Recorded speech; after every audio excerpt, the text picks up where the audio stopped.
Namaskara, good evening, and welcome to BIC Streams. Bangalore International Center, or BIC for short, is an inclusive and neutral platform for informed conversation, intellectual dialogue, exchange of ideas, and the arts. Today's session is being fair to farmers as well as consumers toward a sensible policy on agricultural markets in India. The recent proposal by the current government to reform agricultural markets through three controversial farm laws, the farmer protests that ensued, and the ultimate repeal of these laws has raised questions on what a desired policy on agricultural markets should be. Providing farmers access to agricultural markets in a mode that benefits both farmer and consumer has proven elusive.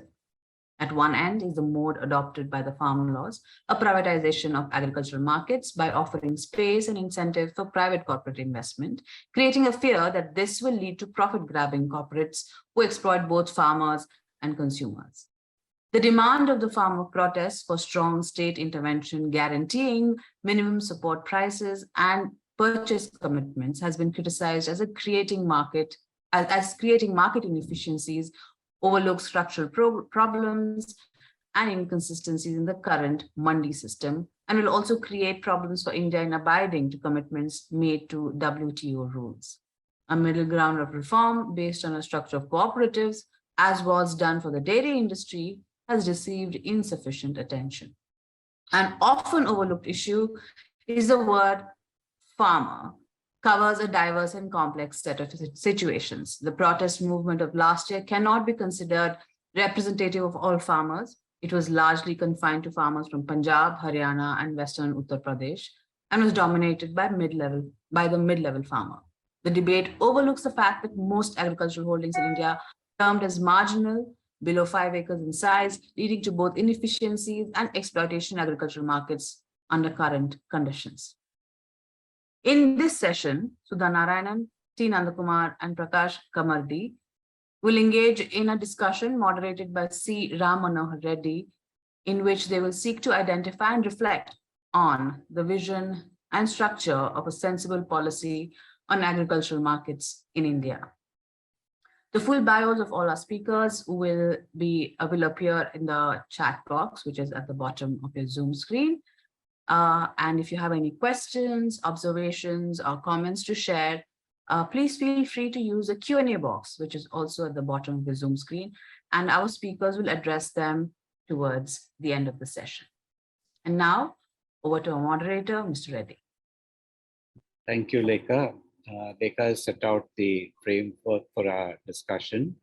I'd like to welcome Sudha Narayanan, who's a fellow the IFPRI in Delhi, Dr. Prakash Kammardi, who's a former chairman of the Karnataka Agriculture Cost Prices, and Mr. T. Nandakumar, who's a very experienced official who has dealt with agriculture and food at the central government. Let's start with one round of brief talks by each of the speakers. Followed by another round, and then I hope we'll have plenty of time for discussion. The topic is vast. There are many issues to discuss, but I'm sure we can do justice to the more important ones as well. So can we, Dr. Kammardi, can you begin? You've spoken about, different aspects, what farmers actually would be looking for. Is not so much prices, but predictability. That's one of the things that you've been talking about. So maybe you could speak about that aspect, as I said, in 7 to 10 minutes. Yeah. Good evening. Let me start with the COVID. Because during which time the so-called controversial farm laws have been introduced. Let me also start from Karnataka. And it started from Karnataka. I think little early to the introduction of the three farm laws, Karnataka government took, in anticipation of the national three laws, amendment to its relatively progressive APMC, because we are the one first to introduce the e-marketing, we are the first one to introduce separate price commission, so on and so forth. Okay. So I happened to watch very closely the ongoing agitation started from Karnataka. I could listen, I could work as some sort of, a technical advisor to what is APMC, what is MSP, and so on and so forth. The something which terribly, disappointed, it had most of us here, during the COVID time, our 10% more area was brought under agriculture during the COVID time. Unlike all other sectors, which virtually crippled. I think we have the comfortable production of, just imagine, during very crucial time, had we some experience scarcity, prices skyrocketing, that didn't happen. That was really unwanted, the very question, the farm laws have been introduced. So it is ongoing, the farmer struggle, the agrarian crisis, the unhappiness, and it is not a new one, but it started with a altogether different source. It's a real question of the trustfulness. The farmers lost. Somebody raised why it happened only in Punjab. I think the farmers' agitation during the COVID against the farm laws is directly proportional to the extent to which the MSP and procurement has penetrated. It is 100% for 2 crops in Punjab. They enjoy it totally. In other cases, it's not this case. But anyhow, it's nothing to do with the class of the farmer, other things. It is directly associated with the degree at which the MSP policy procurement has penetrated. So this disappointed whether it's needed or not. So let me come to my basic position. We have to separate agriculture as a sector in the economy and the farmers who take the sector forward. So in my opinion, at this point of time, agriculture as a sector is performing well. The very fact that we have the surplus of food production, 10 million ton getting rotten food grains, tomatoes have been thrown. In Bangalore, I think 8 to 10 lakh liters of the milks are wasted, So at this point of time, I don't think, except for pulses, even if you work out in per capita availability, is much above what is the National Nutrition Bureau has recommended. I think the agriculture as a sector, but what has happened to the farmers? These two are very important. Farmers' distress, farmers' migration. Nearly 1 crore hectares have been left fallow. In Karnataka, 16% of the area is uncultivated. And above all, the sorry state of farmer suicide.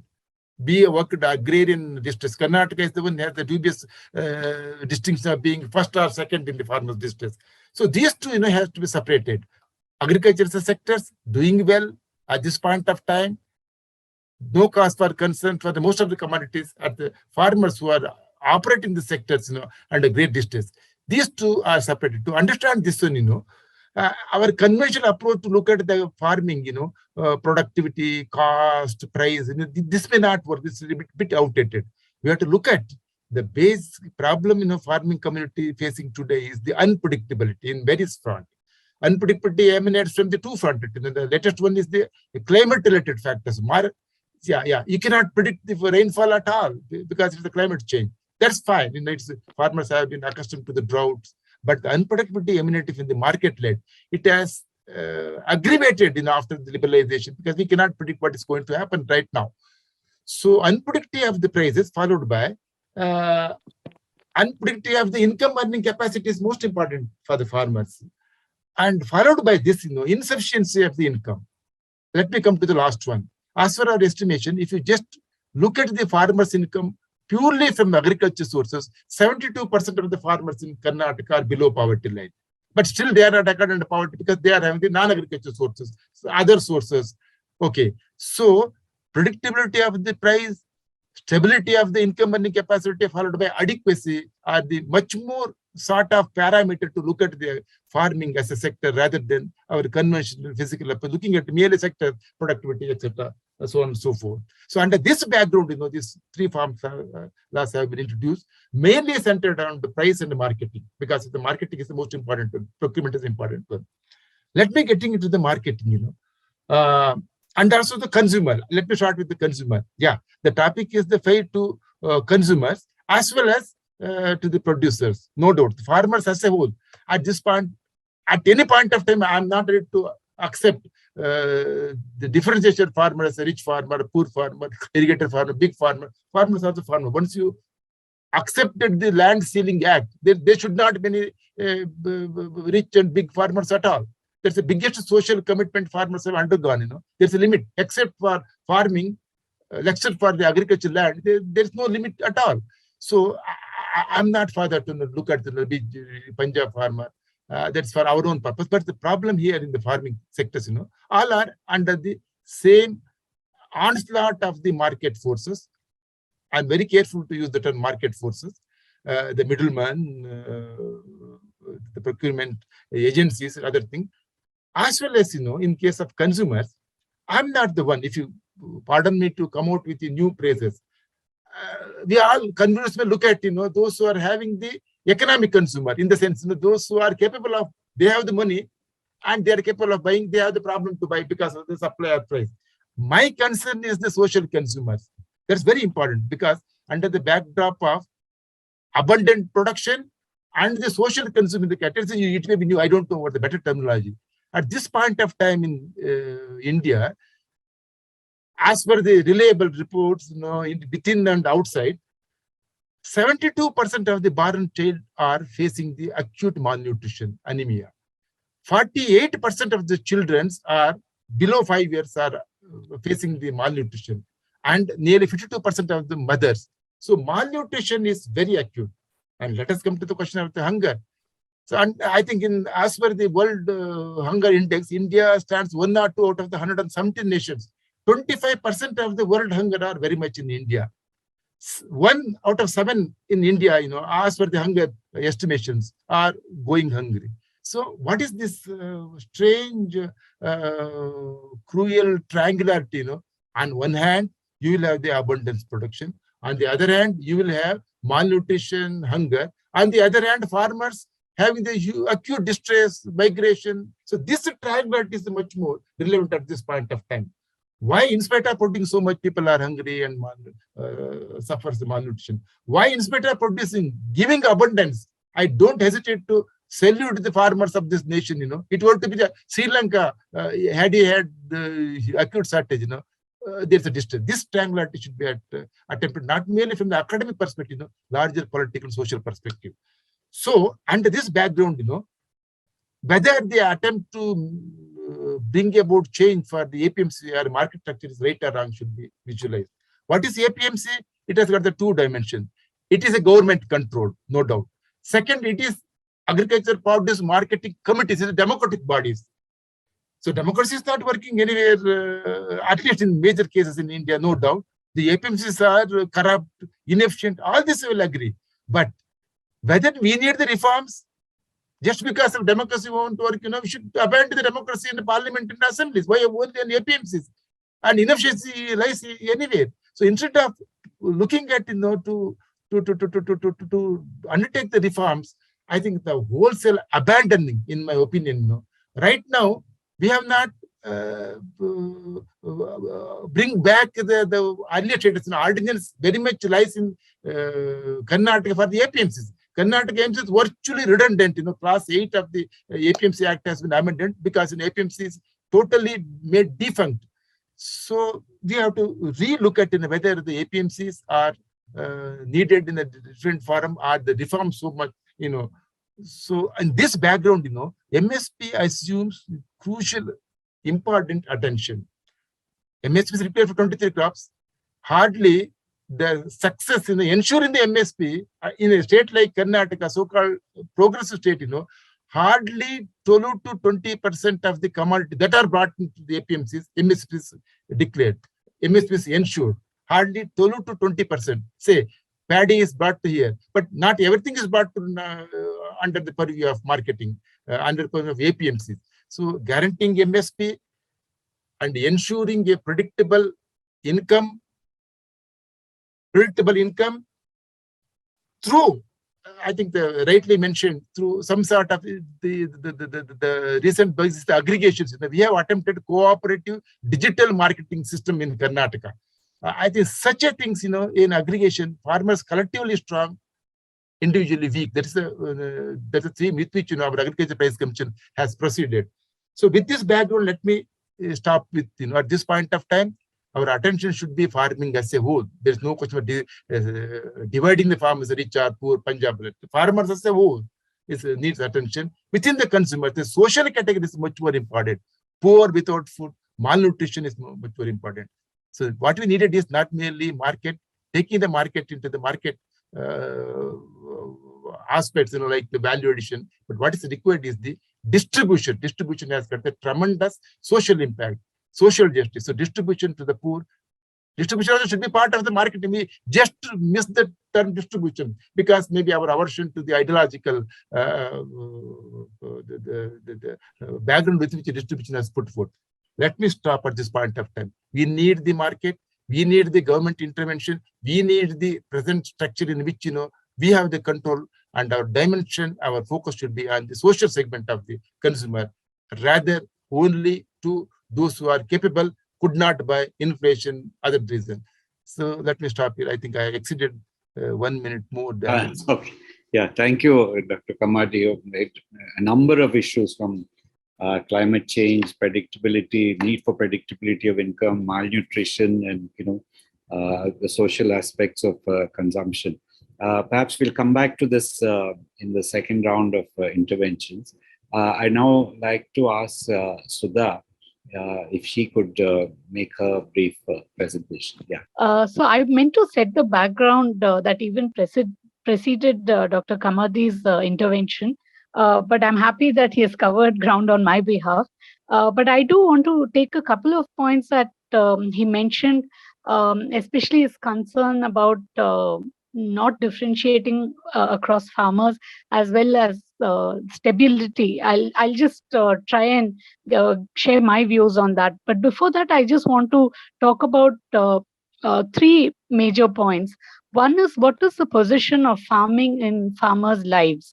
The second is, what is the farmer's position in what has come to become a very complex set of value chains, different for different commodities and so on. And the third element is this diversity, whether it's heterogeneity of farmers, cropping, crops and commodities, the market structure, whether it's domestic facing or whether it's a global commodity, and so on. So in some sense, it doesn't make sense to speak of one Indian agriculture, but the idea that we may have to think of plural models and a plurality of solutions to address different issues. So I'll start with agriculture's position in farmers' livelihoods. Today, we know that this is something that's fairly commonly known now, very small holdings. We know that the Ag Census says it's just over a hectare, but operated area, as per the most recent 2019 survey, says it's less than a hectare. And that's not going to change very soon, partly because of various legal systems that are somewhat pro small farmer and pro small holding, and also because of the nature of structural transformation in India, that migration out of agriculture typically happened because there were routine jobs available in the non-farm sector. That's not happening, and therefore we should expect to see these very strong ties to agriculture remain. But we do know that because of these small holdings, farmers, agriculture households depend on plural activities and sources of income, almost 40% coming from just wages. But interestingly, out of the crop from farming, 37% is coming from crop. But you have this huge elephant in the room that is often ignored, which is animal, livestock, poultry, fish, which is 15.5% according to the latest survey. So you see this when you talk about agriculture marketing, the diversity is right there. Now, which are the levers? I think Professor Kammardi rightly said we should focus on incomes, not just prices or productivity. And here's this very complex set of levers that we can influence or address to get farmers' incomes to a place where it's remunerative. In fact, one interesting study that we did was to ask farmers when they thought they could be good farmers. We asked, who's a good farmer? And they essentially said, when I'm able to live off just my farming activities. So that's something to keep in mind. So with that, I move to what is the farmer's position within agriculture? We all know agriculture is contributing just 14% of their GDP, But my researchers, my colleagues in IFPRI actually compute that almost 30% of the GDP, India's GDP, is actually agri plus those that are related to agriculture.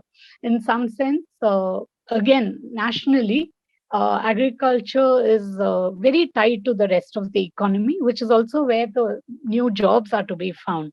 So a farmer who's moving away from farming will likely find jobs in sectors related to farming.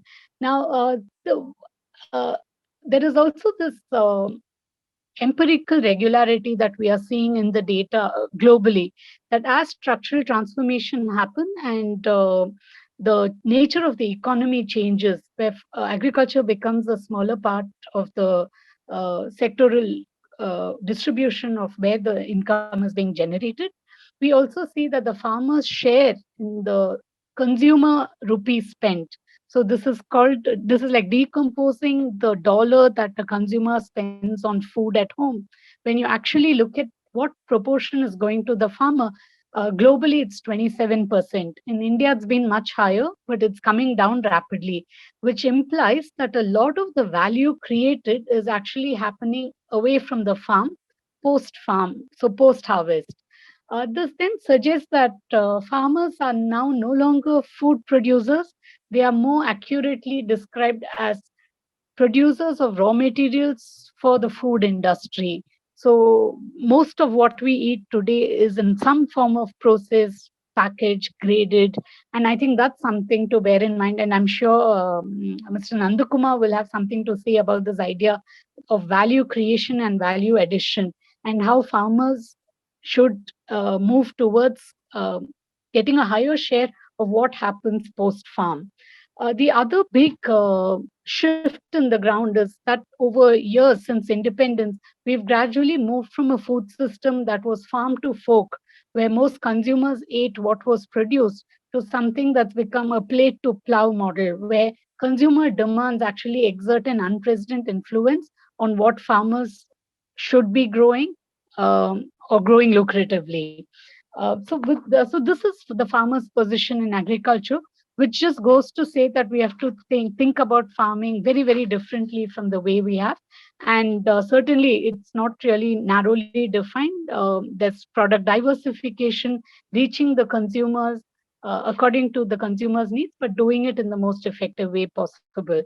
So I would go back and actually here maybe I differ a little bit with Dr. Kammardi's view that at the end of the day, your farmers' incomes come from the prices. The market is in fact what is monetizes all their work that they put over the seasons in terms of growing the crop and doing any post-harvest operations that they undertake. Uh, they also incur large costs in transportation, in inputs, which are mostly purchased. In fact, a colleague of mine who has done research, Mekla Krishnamurthy, often says that farmers are those who buy everything at retail price but have to sell it at wholesale price. So in some sense, cost is also a very important concern. But the quantity they sell and of the quality that the consumer desires, all of these together make up the incomes. And there I would just want to say that the role of the market goes beyond just establishing prices, because the marketplace, which ideally should be where the consumer meets the producers, if not directly, indirectly, it becomes the source of information. The prices also signal what is desired. I mean, if you look at the range of quality of just chilies in Bayadge in Karnataka, you will see about 7 or 8 varieties, each of them priced differently. So clearly, this quality is also something that the price conveys to farmers. The costs, of course, and I'll come back to this in just a minute, or less than a minute. And this idea of smallholders being too small relative to the cost they have to incur. So the aggregation models that Mr. Kammardi spoke of comes there. So I want to conclude by saying, I just want to define a goalpost that we need to use as a way of when we discuss marketing and marketing reform. One is, as Mr. Kammardi said, volatility is a very important issue. Most farmers don't have the capacity to absorb price shocks. Remunerative prices, in the sense of getting a price that's more than adequately covers the cost that they incur is important, but also in some sense fair prices. How much of the consumer's dollar or rupee can actually goes back to the farmer?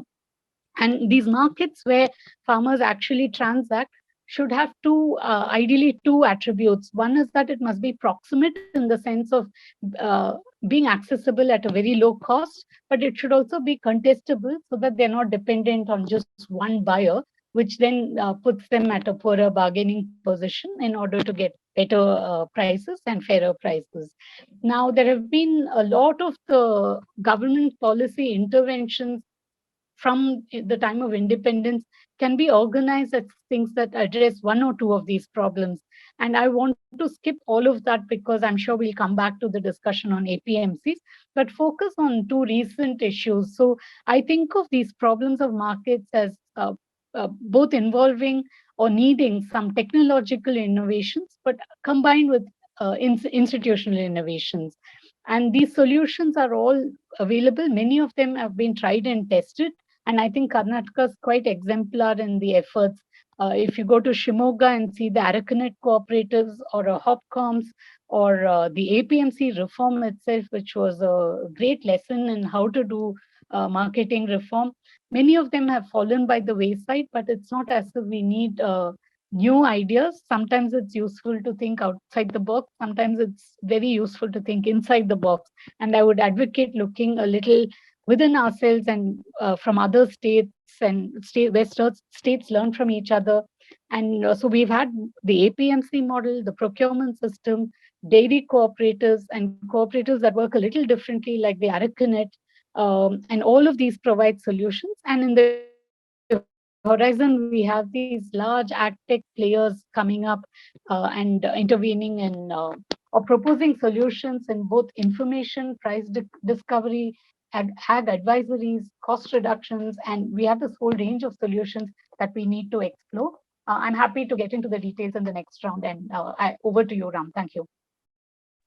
Thank you, Sudha. I know you had to rush through. I think you had lots more to say, but I think we'll have more time in the second round. And I think what struck me was, the change that you painted of what has happened and what is going on in agriculture and in agricultural marketing.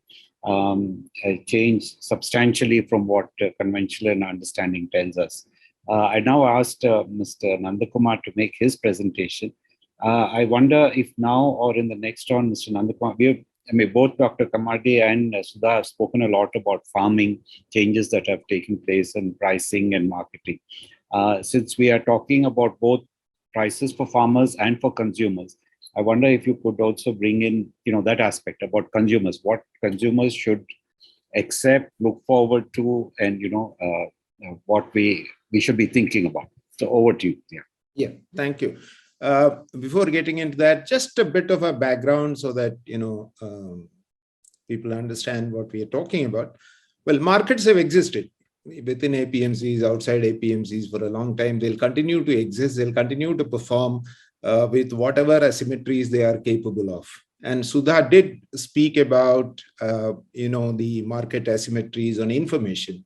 I think the traders have used market information and the information asymmetry to their advantage. And that is where the real set of problems started.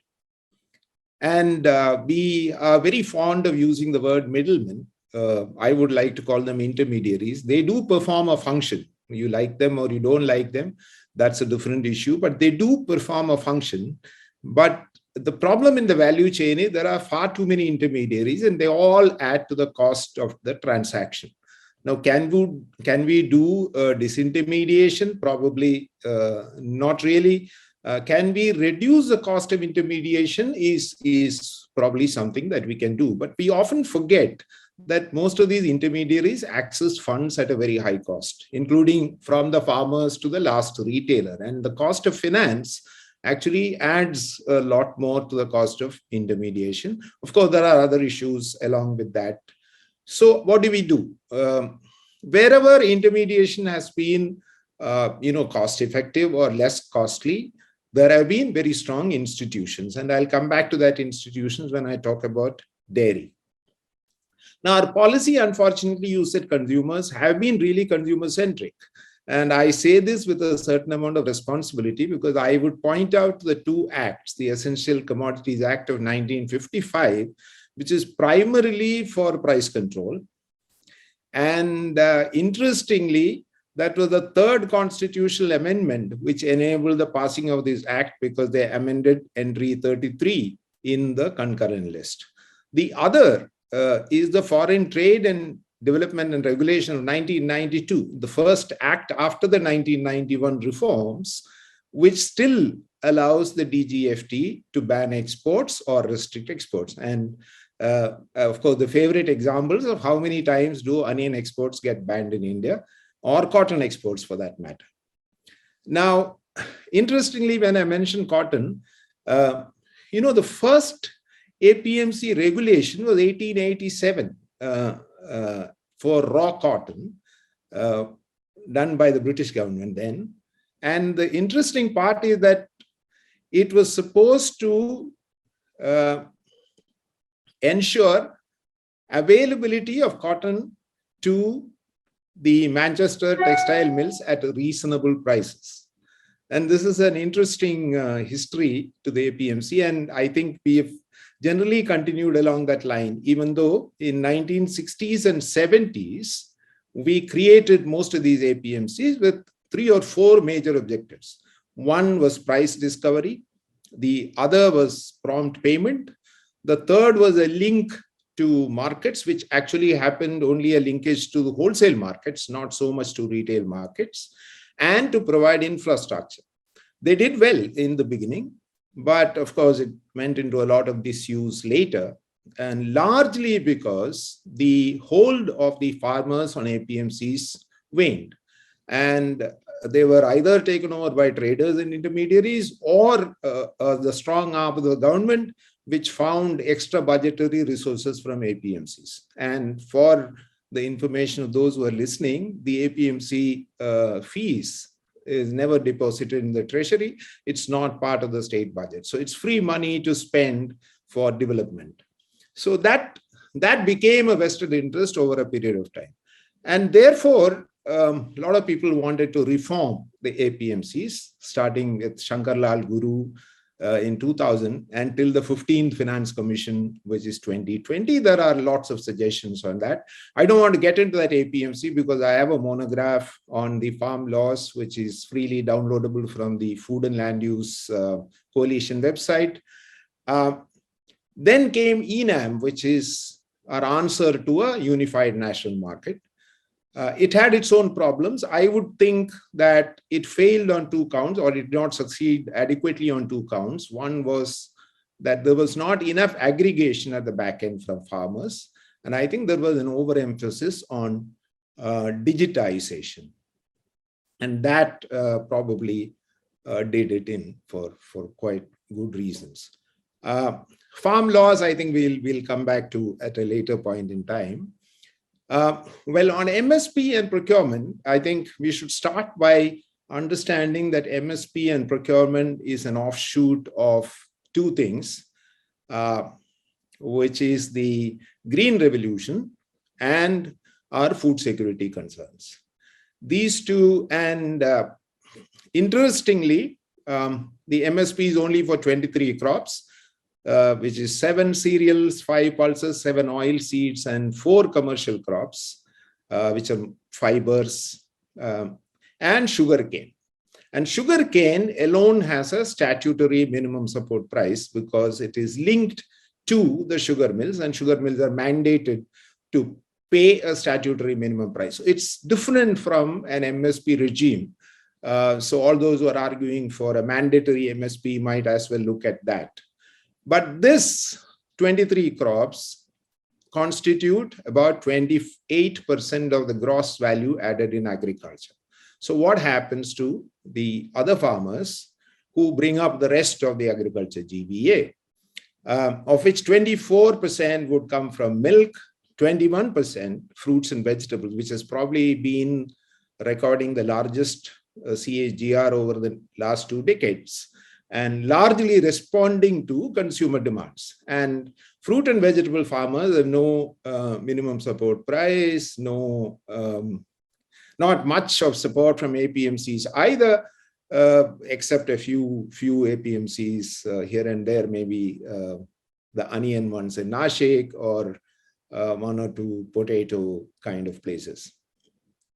And of course, 8% from the eggs group. So that brings me back to two success stories which are outside the MSP regime. One is milk, and having been chairman of NDDB, I can speak about that with a little bit of confidence. But before I go there, we must also understand that the large food subsidy that we are talking about, 200,000 crores, the latest calculation from Arvind Subramaniam and Devesh Kapoor show that less than 20% actually go to the farmers. About 15 to 16% goes to state governments in various costs and taxes, and the balance is actually a consumer subsidy.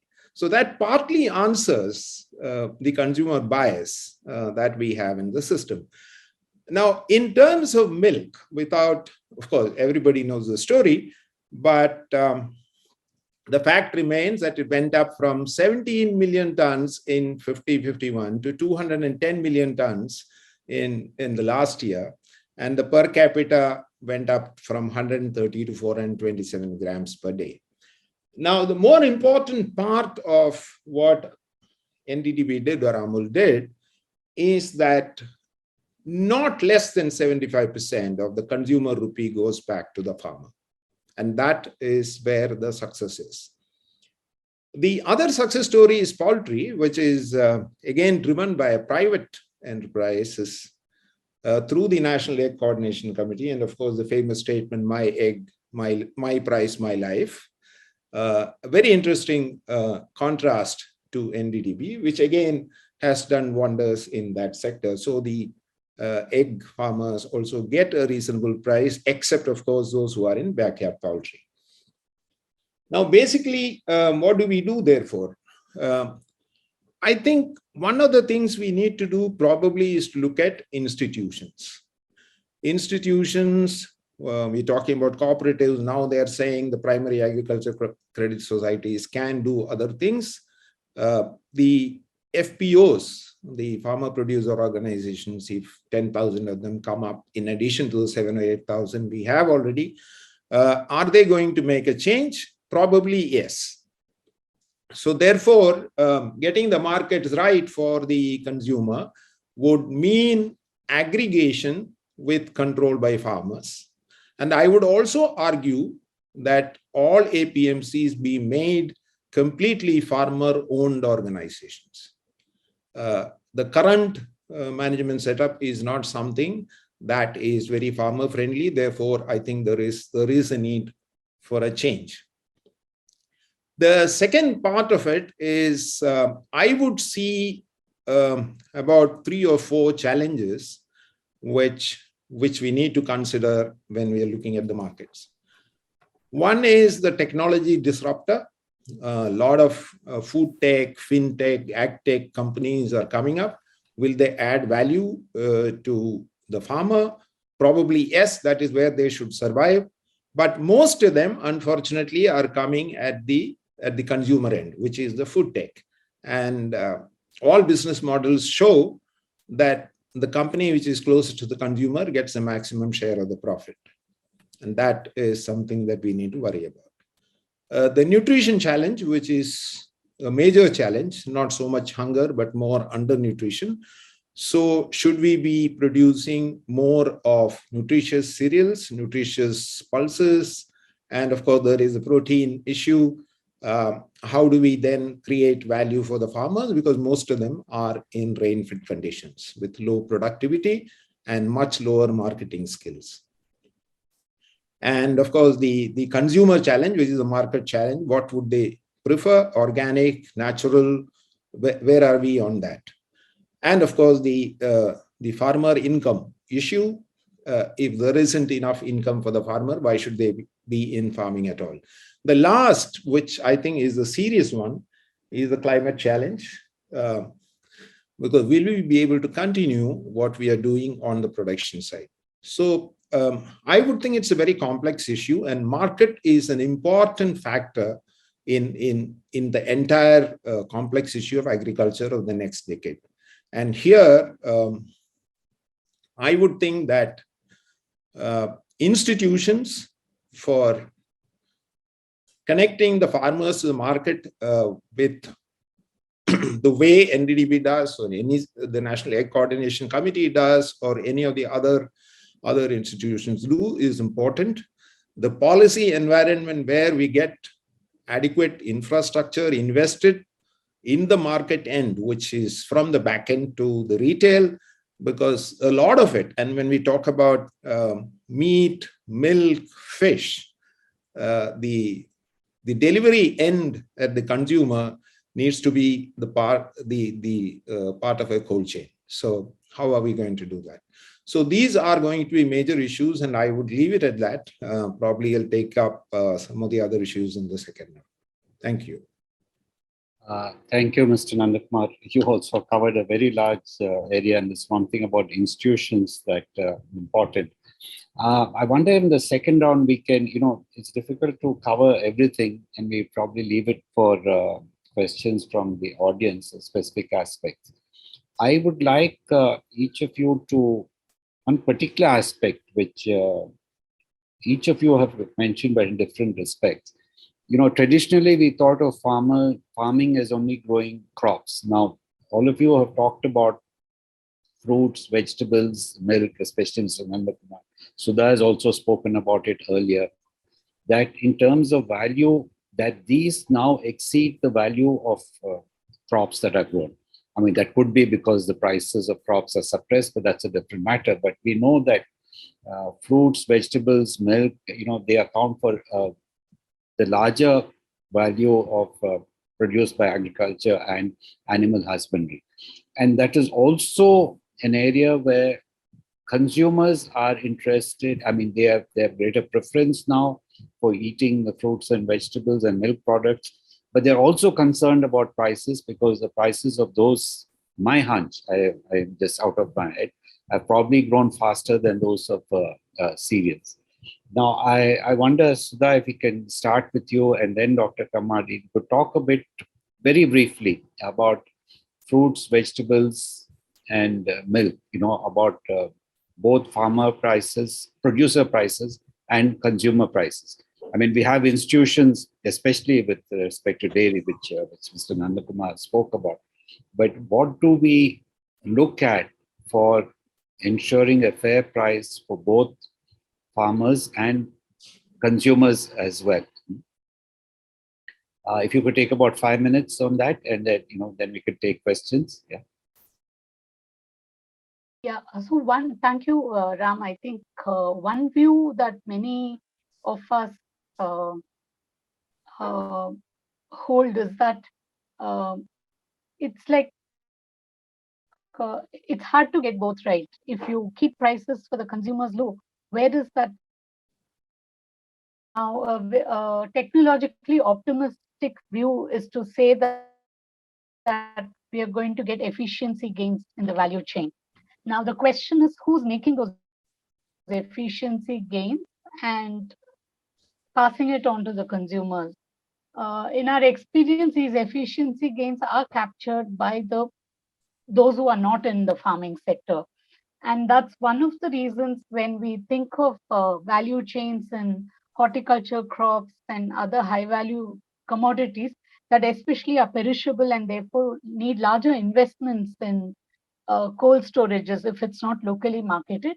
The question of what kind of institutions can we create such that farmers have get a share of those, say, efficiency gains or investments that they are making. Now, there I think we run into a second problem, which is that of aggregation.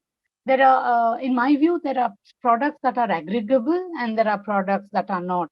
And by that, I mean those that have a high variation in quality and also a different market for each. Now, if you look at the consumer spectrum in India, you have those who are willing to pay a premium for apples that are exactly the same size. And there are others who might be able to afford, who don't mind apples that are all damaged or smaller and don't shine. So this means that the consumer market is segmented. And it goes back to Mr. Kammardi's point that consumers are also of different social classes, and we should care about the poorer ones.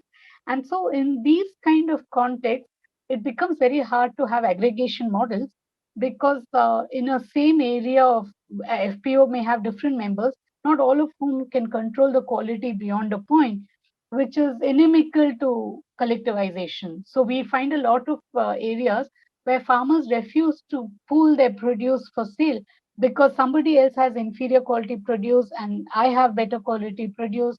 But on average, I lose out because I'm the one who's bringing better produce and others are not. So these become difficulties with institutional innovations, and there we have to rely on getting models where farmers are able to access institutions or markets where the distance between the consumer and the producer is lower, as well as harvesting the premium that consumers are willing to pay for investments they would make. So there's always, my view is that there's always going to be market segmentation based on which consumer you're catering to. Farmers should, who make investments in reaching the premium consumers, must, I won't say extract, but take advantage of the willingness to pay for non-price attributes. And the other one would then function as the markets that are in village hearts or local towns and itinerant vendors for a very large class of players in the supply chain. So we are going to see very diverse ways in which value chains get built in the high value segment. And that's also why I think that we need to think of plural channels or where farmers meet consumers or engage with consumers. So I'll stop there for now and maybe return to this later. We have the time. Thank you, Sudha. Dr. Kammardi, can I request you to cover this aspect about prices of fruits and vegetables, especially, which is the new growth area, what your experience has been in Karnataka, having been studying these markets and traveling the breadth of the state. Yeah, three things, I think the modest attempts should not attract the attention which actually deserves. Hope, the learned panelists would take note of that one. Number one, we are the first one to, as I said the other day, to come out of the prediction model, price forecasting model, try to extend it to the supply projection and, if possible, demand projections. There are models, but they are not the dynamic model. They don't take the time into account. So, taking the help of the information technology giants, Microsoft and IBM, we could try to predict the price behavior of fruits and vegetables. And mostly vegetables, tomato, onion, potato are keep on giving headache to the government, especially tomato, the onion. So it becomes extremely difficult to capture through the model because of the obvious reasons are there. We cannot say. One among them is their regional specificity, location specificity, and the technology front is also enormous. There are the varieties which can give huge return, but they are not matched with the time and space dimension.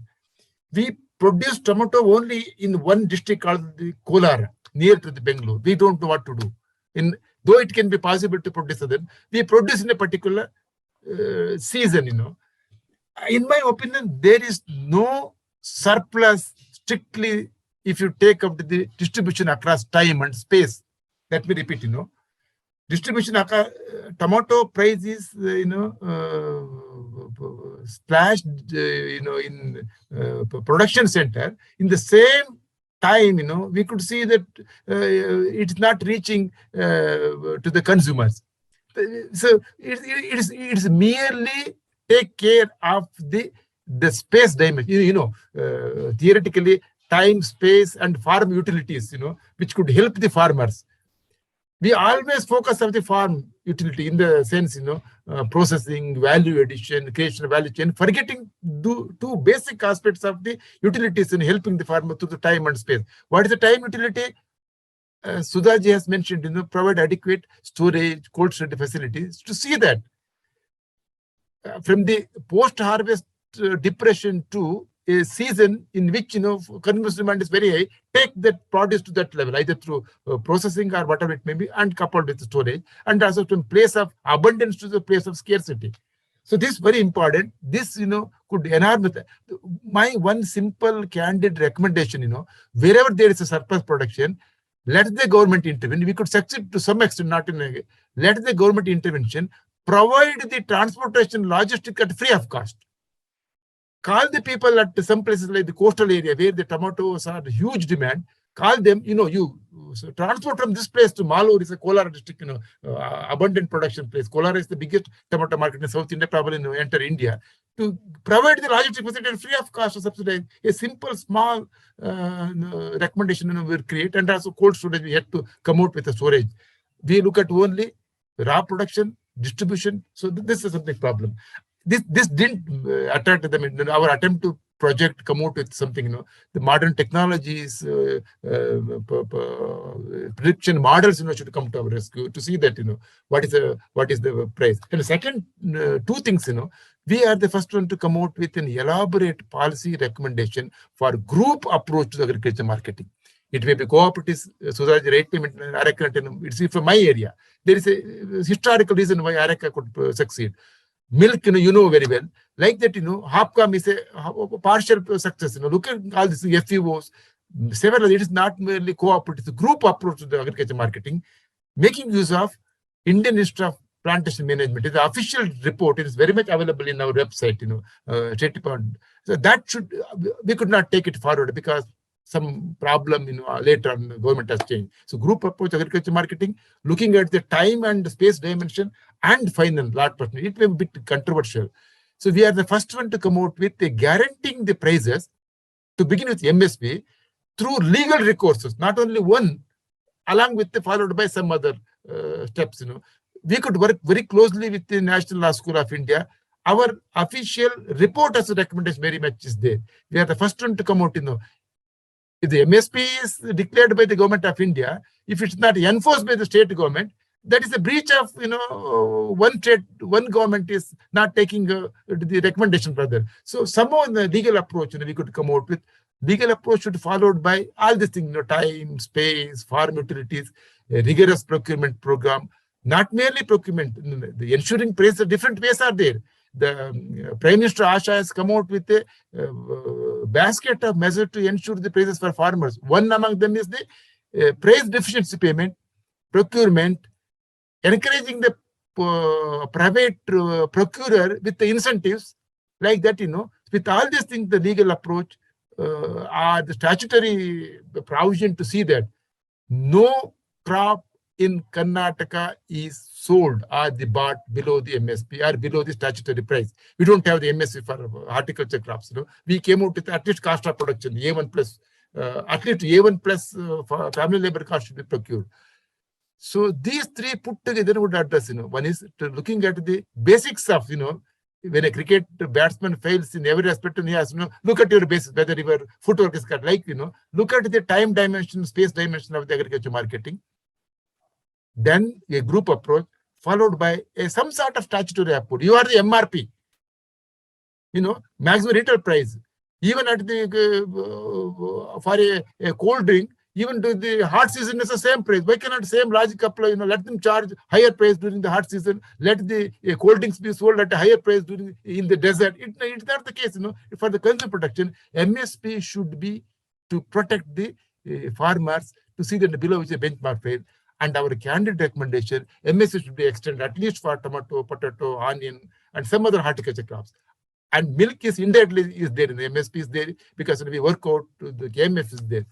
That's what we could see that we could reach to the at least to the farmer, the stabilizing the farmer, production at the farm level also would ultimately benefit the consumers. Let us not look at the price alone is something which is disturbing the consumers. The supply, uneven supply, erratic supply, And all these things are very equally important that we have to look at that dimension also. Thank you, Dr. Kammardi. Mr. Nandakumar, you were the one who spoke at some length about prices of, horticulture, fruits and vegetables and milk. Could you expand on that aspect? Again, we have spoken a lot about farmers' concerns.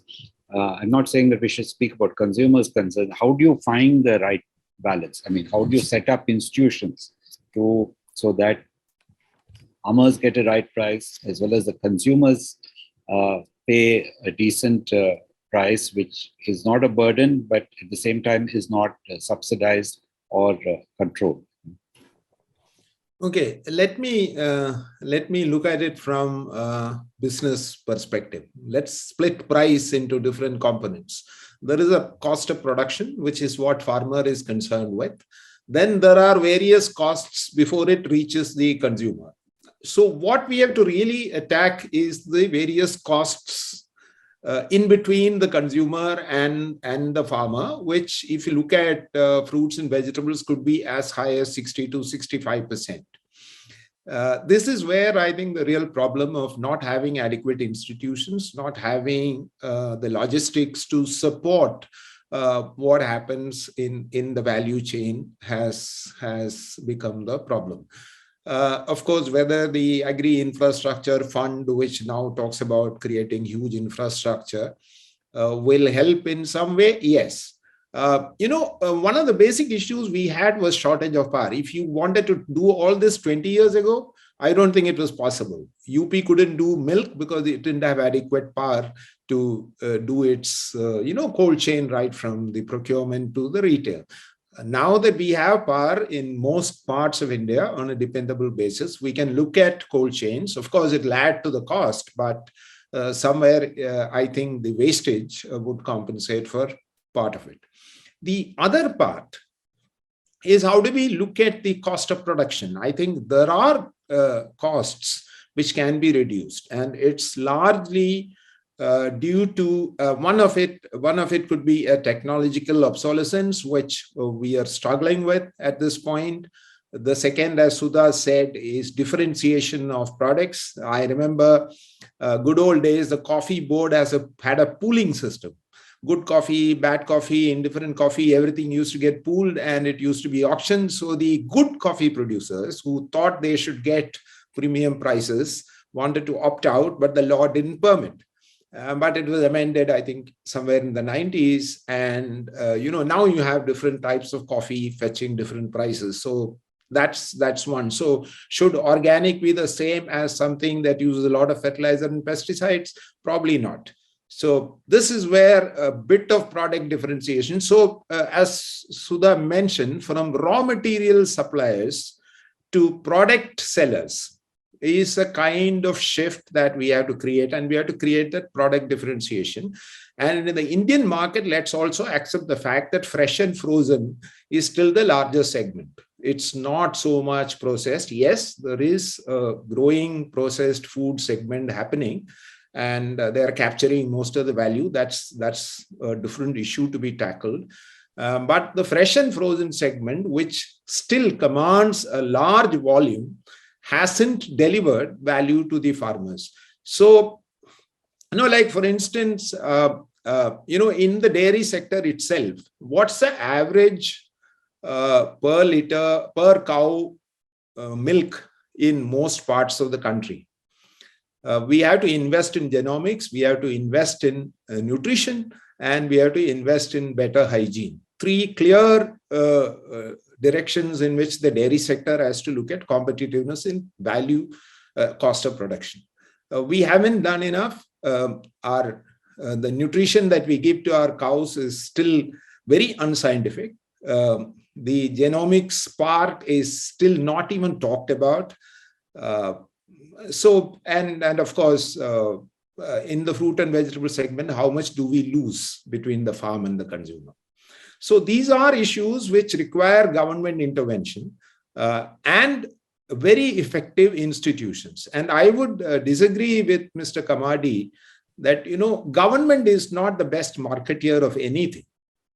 I think we have to leave it to the farmers' own innovativeness and their linkage with whatever market channels open up, private, public, consumer, whichever way they look at it, that's the best way. And in fact, again, the story of Amul, which can take on multinational giants, is largely because they have invested in consumer relationships, they have invested in technology, and they look at consumers as their real annadatas in many ways. That's very, very important.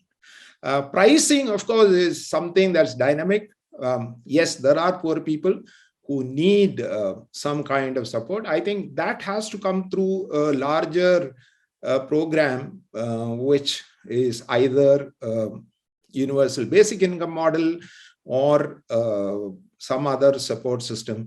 Because I personally believe that in the name of the consumer, the farmer should not be asked to pay the price. I think it's a taxpayer's burden or it's a government's burden. Thank you, Mr. Nandakumar. I think now we have exactly half an hour for questions. I would like to start, Dr. Kammardi spoke about climate change briefly. We have a question from, but it wasn't really discussed. We have a question from Prem Chandavakar, who talks about, the green revolution, especially in Punjab, having had showing diminishing returns with ecological costs. Now, how do we know there's ecological degradation, it's not just in Punjab, but all over the country. And we also know that there's climate change going on. Now, how do we factor in ecology and sustainability when planning policy? I don't know who would like to go. Mr. Nandakumar, would you like to take this question about, yeah. Punjab is... not just... Yeah, sorry. Let me start with Punjab, which is, I think, the first grey satellite map showed how the groundwater is depleting. So for them, rice is a commercial crop. So it's essentially, they don't eat rice. If you go there, they'll tell you that we are producing rice for the rest of the country. Now, if they have to shift out of rice, and we talk about diversification in many fora, many attempts, it's failed because the farmer doesn't see an assured market, nor does he see the same level of income. The first step is that, he has to shift out of an assured market and some kind of an assured income. So that's a basic premise on which we will have to do. I would think that, of course, a lot of people, Ashok Gulati, many others have recommended maize, but I think maize combined with ethanol, because now they're saying ethanol is, E20 is a reality. So maize combined with ethanol with an assured purchase program is the solution for where we want to shift out of rice. For other areas, I think each has this microclimate issues. We have to look at what is the best possible option there. In question, I would like to ask, and this is, whether the farming should be left only to rural farmers. That sounds like a provocative question, but really this is about, is there a future in urban agriculture that can supplement rural farms? I don't know if you could comment on that, Dr. Kammardi.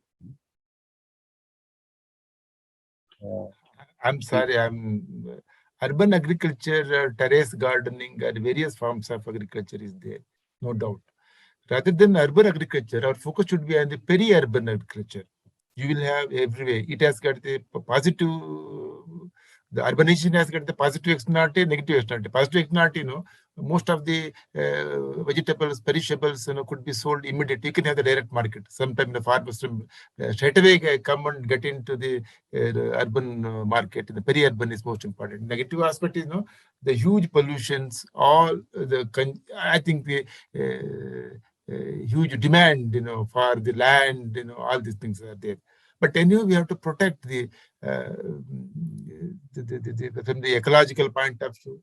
from sustainability, from the market dimension also. We should protect the peri-urban agriculture. So the attempt by some of the state, to declare the green belt, other thing, that would go a long way to do that one. But yeah, this is a terrace garden, other thing. It can at best serve as some sort of a good hobby for the household people. But it has got the huge potential, I don't deny. Especially for some of the specific, high value, low crops, you can have the medicinal plant.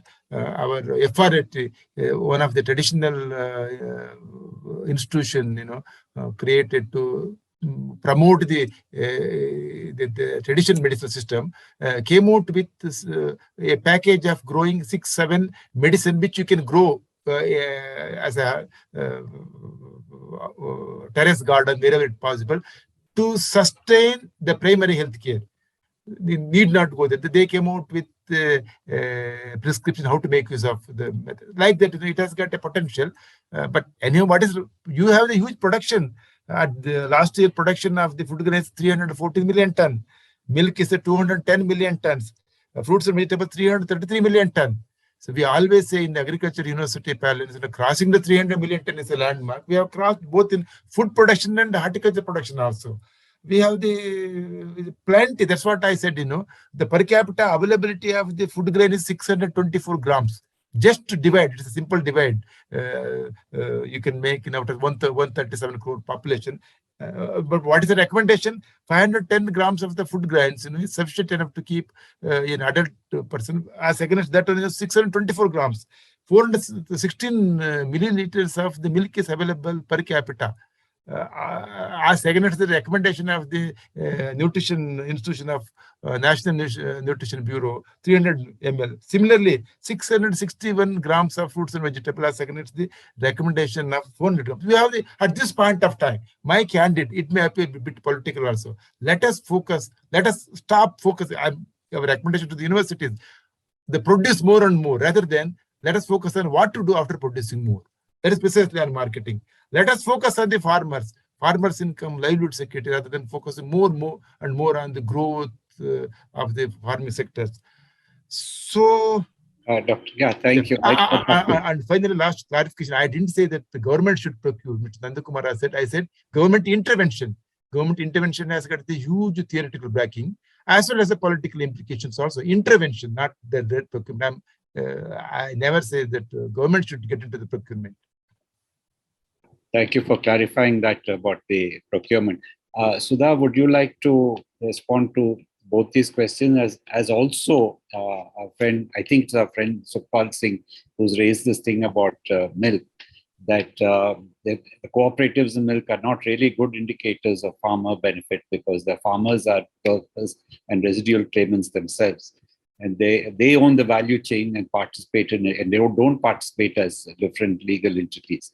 I wonder whether, the questions on, you want to respond to the questions on climate change as also on the milk issue, which you have thought about and written quite a bit. Yeah. You're muted, Sudha. Yeah, I thought I would contribute to the provocative question on urban agriculture because I know less about climate change, but let me use that as an entry point. So one thing that I'd begun to say how there's a lot of diversity in fruits and vegetable value chain, and the poor consumers, and I think Mr. Nandakumar made the observation that farmers should not have to pay to make nutritious food cheap. And one option is to have government organized initiatives, Hopcoms being example, where you have very low cost distribution to poor consumers or low income consumers. That's certainly something that's underexplored. Like, why not have a PDS for fruits and vegetables and so on? We have the technologies and the coordination mechanisms to do it today. We could do that. But that's where this urban agriculture issue comes in. Now, if you look at Cuba's experience in conversion to organic agriculture, it was driven by a large-scale promotion of urban agriculture, where plots of land was given away in neighborhoods for families to grow horticulture produce.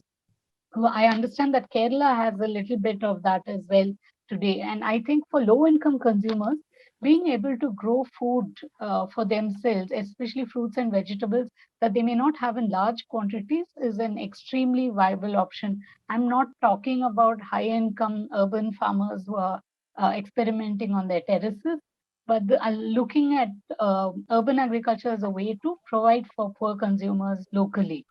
And we have the technologies again to do it, like vertical agriculture, the polybags, and there are many technologies to do that.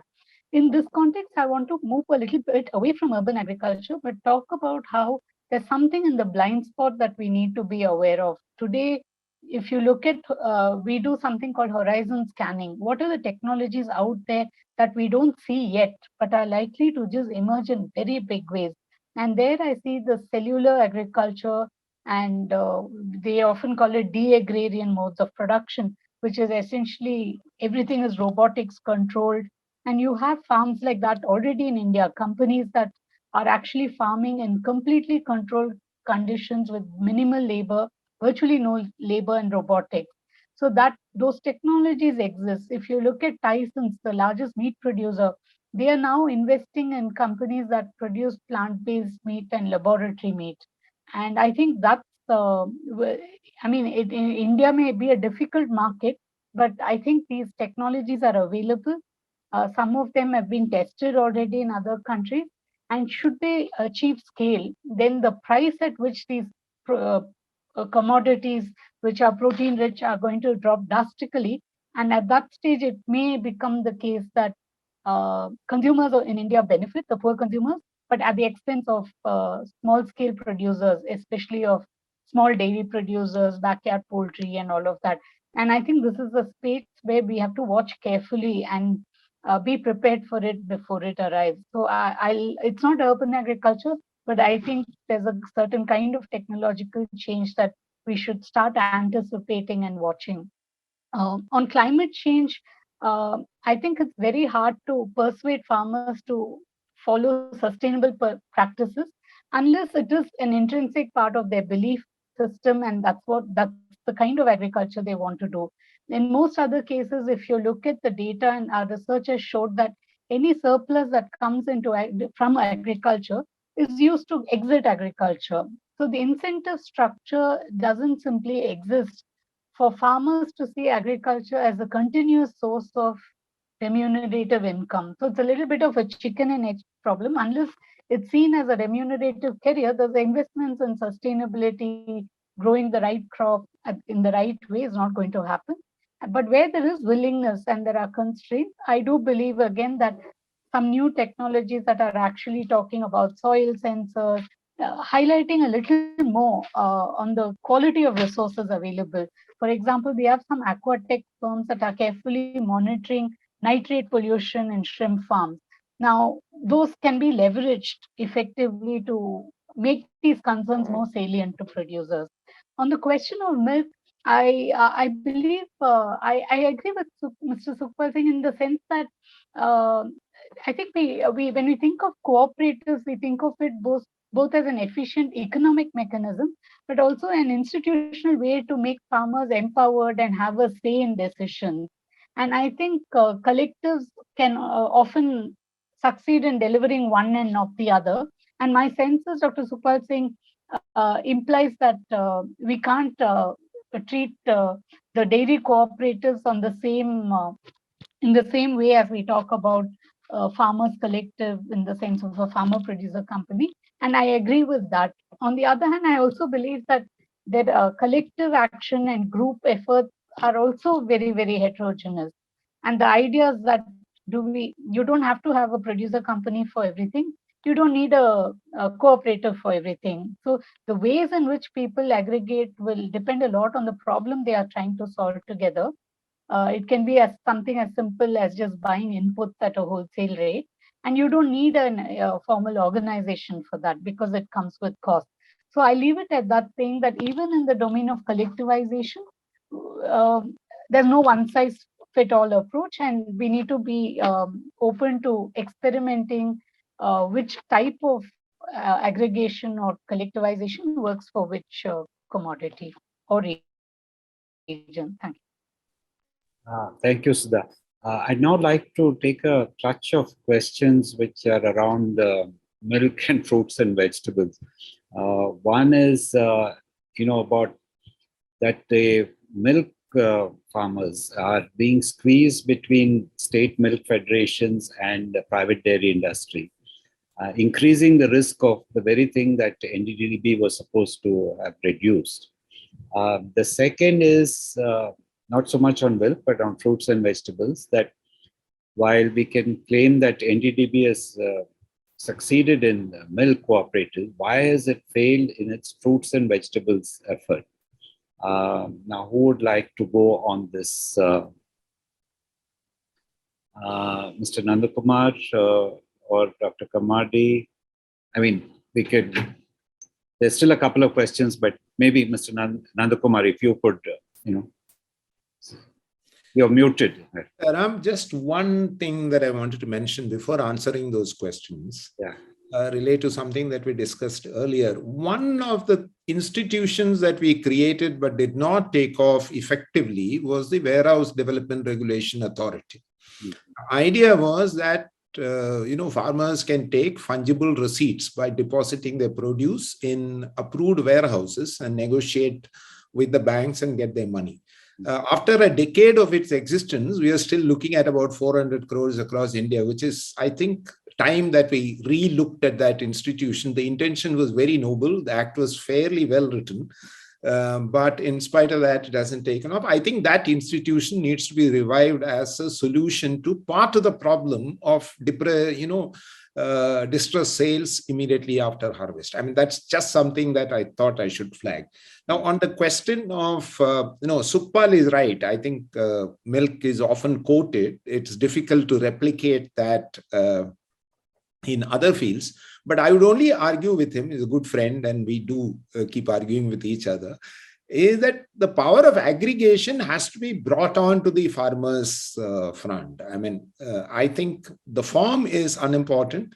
The way the farmers want to do it is important. I think if they have the power of aggregation, they get lower costs for input, and I can show sufficient examples in FPOs for that, and also a slightly higher unit value for their output.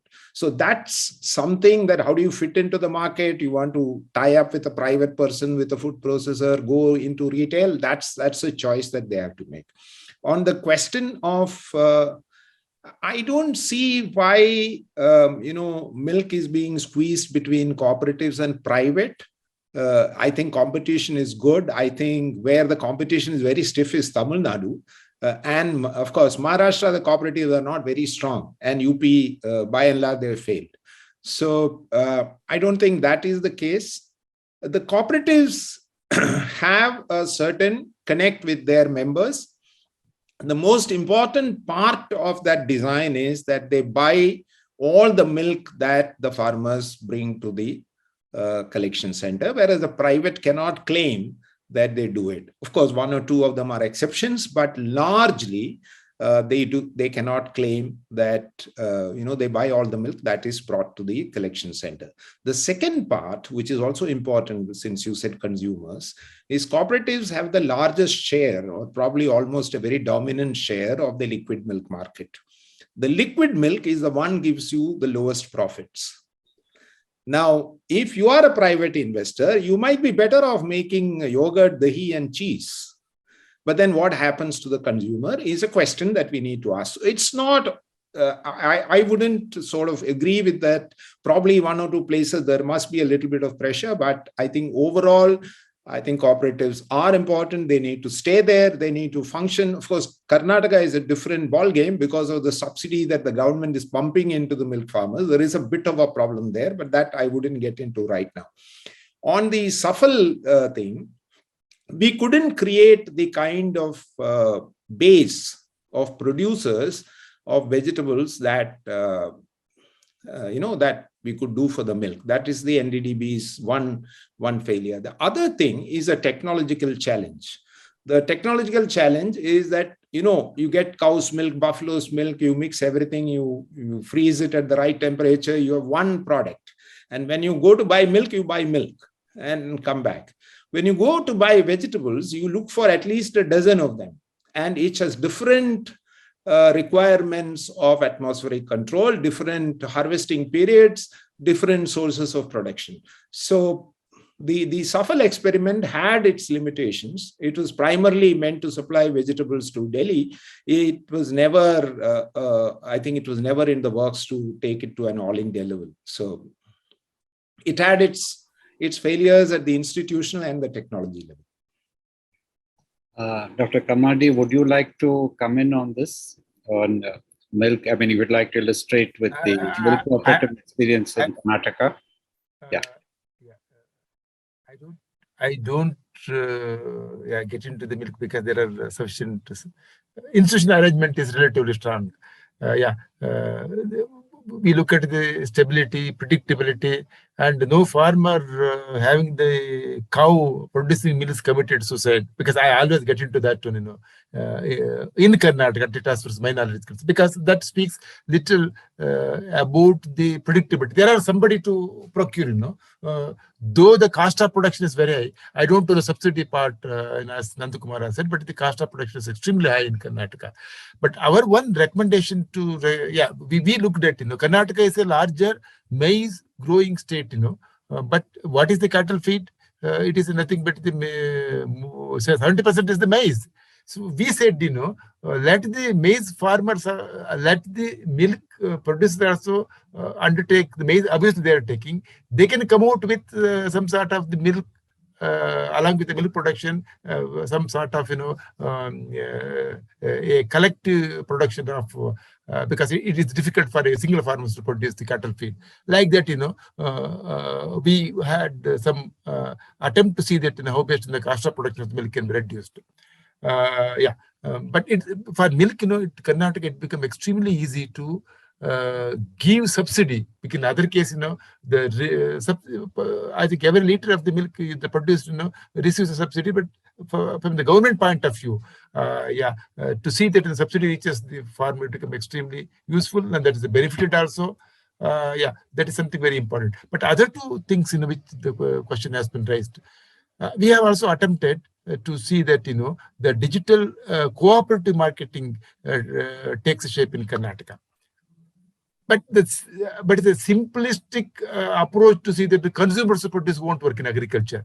And also apna bandi other thing. Because a farmer, take the case of the tomato farmer, 1 acre tomato farmer in and around Bangalore, is 40 tons, not the quintals.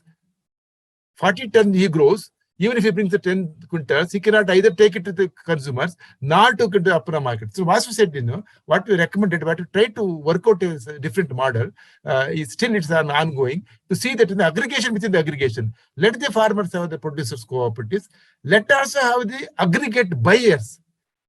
One is in the apartment is an excellent opportunity. Each apartment, we said, let them farm. We are having the Hopcom. Hopcom is supposed to take it to the, let us have the Hopcom outlet in the apartment. It's a bulk procurer. A farmer will get through online digital cooperative platform, can get a order for 1 ton, 1 quintal. The hotels are other thing. Like that, bulk procurers are many. In addition to the processors, exporters, and value people. Like that, bulk procurator, the aggregator within the farm level, and bring them together digitally on a cooperative basis at a different level is a model which is worth attempting. And last, Sukhpal, I think I sincerely wish you would have been one of the speakers. Sukhpal raised the question, where is the big farmer? If there is there is a definitional aspect of the different categories of the farmer. So in Karnataka, land reforms we claim is very successful, but the limit for the irrigation is a 10 unit, 10 acres per family, whereas if it is non-irrigated, it is 1 acre of the irrigated, it is 8 acres of the dry land. Interestingly, borewell, in my opinion, is not considered as an assured irrigation. It may fail. As a result, around Bangalore, you can easily buy 108 acres of the land, you can possess 100 acres of land. So the definition aspect makes, big farmers based purely on the irrigation, source of irrigation, makes in other states it is still worse. But on record, there is a seeding limit. The limit is adequate or not, I don't know. That's why I said you cannot have 1,000 acres, you cannot have 800 acres. Within the purview of the defined land reforms ceiling limitation, you can have. That's what I meant to say. So there are big farmers, no doubt.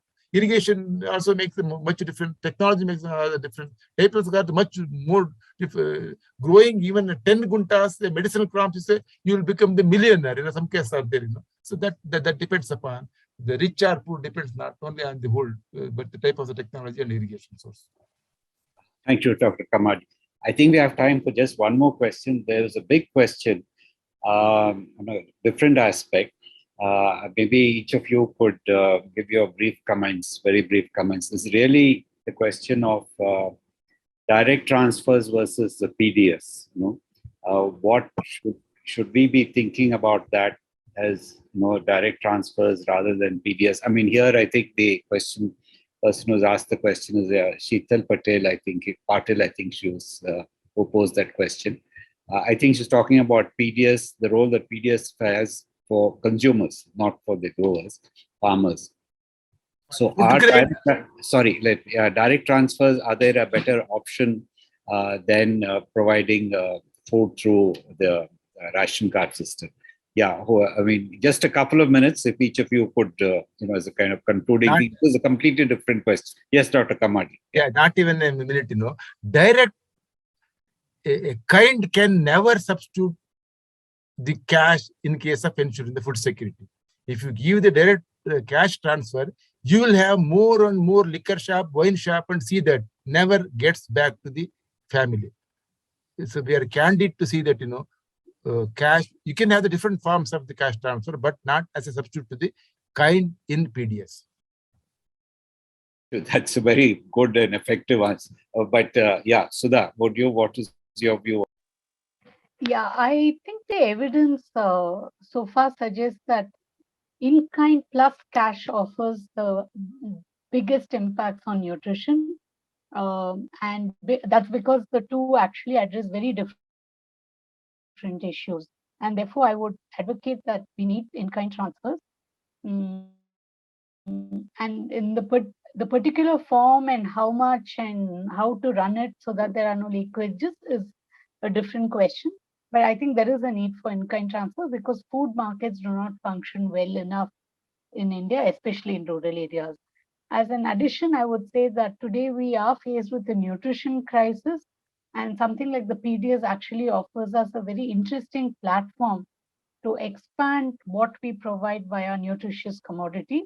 It's also a very good platform to link consumer interests and producer interests in ways that are that we don't have a good enough alternative. So if we want a space other than the private market, this is a good platform. But of course, as I said, we need to look at how it functions and how better it can function. Thank you. That's a very effective answer as well. Dr. Nandakumar, you have the last word.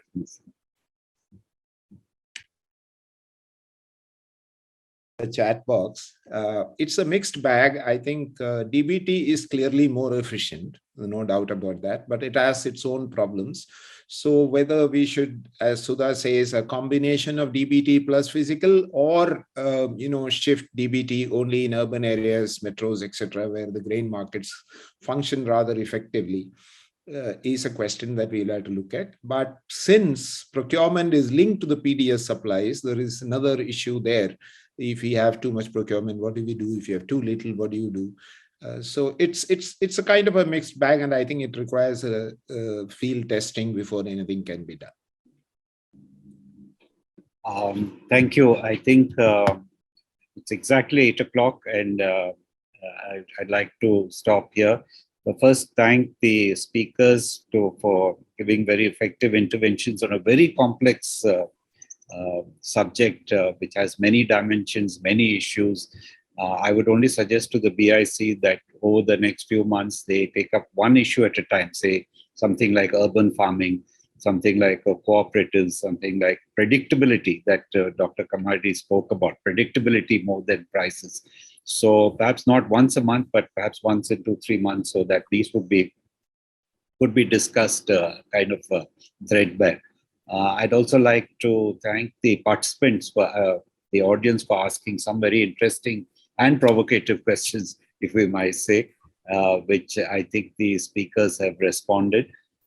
So with that, we can close this session, and perhaps Lekha can take over and end it. Thank you for those fantastic suggestions, Mr. Reddy. They will definitely work on making these happen. Thank you, Dr. Narayanan, Dr. Kammardi, and Dr. Nandakumar for this absolutely enlightening session, and which brought such incisive points of view to our midst. Thank you to the audiences for having participated, and of course, Mr. Reddy for being such a great interlocutor. All I can say now is thank you all, and see you next time with more deeper diving into the issues that we touched on today. Thank you and good night. Thank you. Thank you. Thank you.